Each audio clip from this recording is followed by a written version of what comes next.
Hi friend, Gujarati cooking channel में तमारुं स्वागत है। आज આપણે ખાટા ઢોકળા બનાવવાના છે, એકદમ ગુજરાતીમાં જે હોય છે। તો એના માટે મેં અહીંયા 3 ઘરે બનાવેલો લોટ છે, જે મેં ઘરે જ બનાવ્યો છે, એનો યુઝ કરવાનો છે। હવે આ ઘરે બનાવેલો લોટ છે ને, એનો એક વિડીયો મેં અપલોડ કરેલો છે।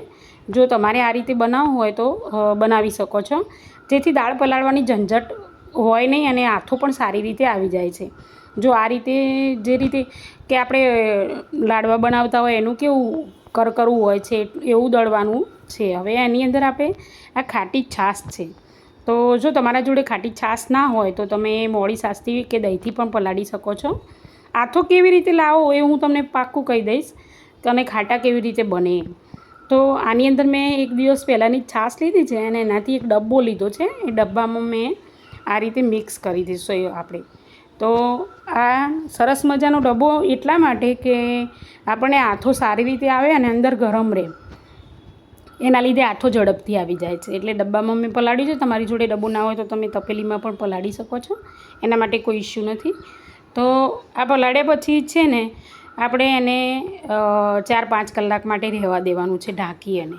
એટલે 4-5 કલાક થઈ જાય પછી સાંજે જ્યારે ઢોકળા બનાવવા છે ત્યારે આપણે એને ખીરુંને જોઈ લઈએ। જુઓ કે 4-5 કલાક પછી મેં સાંજે લગભગ સવારે પલાળ્યું હતું, એટલે તમે સાંજે ઢોકળા બનાવો જો એનું કેટલું મસ્ત ખીરું બનીને તૈયાર થઈ ગયું છે, સારો એવો આથો આવી ગયો છે। હવે આ આથો આવી જાય એના પછી આપણે એને એક બાજુ મૂકી દઈશું હલાવી અને ત્યાર પછી આપણે મિક્સર જારની અંદર આ 3 વસ્તુ લેવાની છે અને એને ક્રશ કરવાની છે।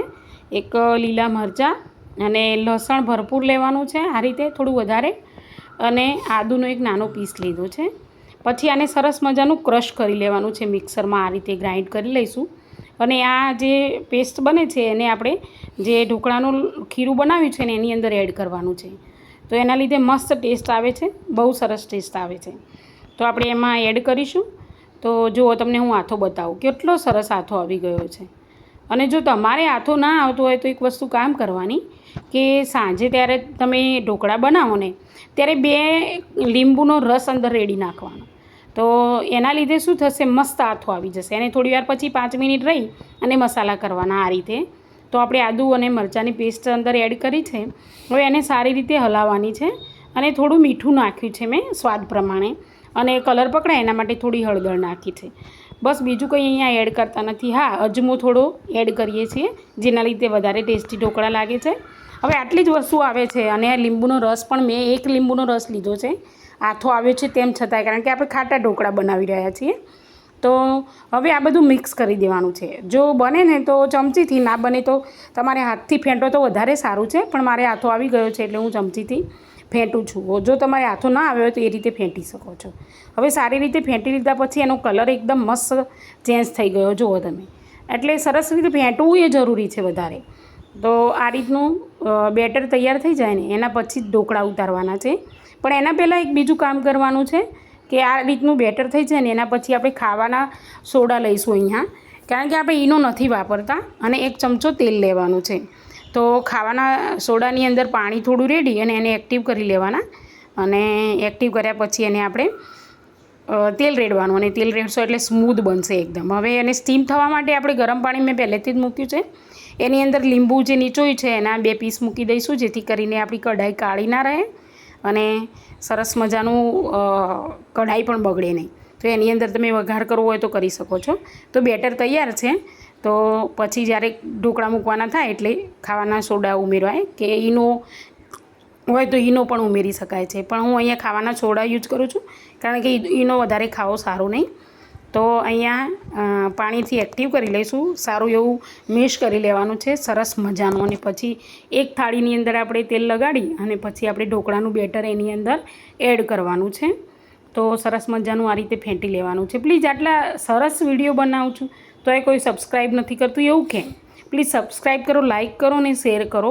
તમને મારા વિડીયો કેવા લાગે છે, ક્યાંથી જોઈ રહ્યા છો, પ્લીઝ તમે જણાવો।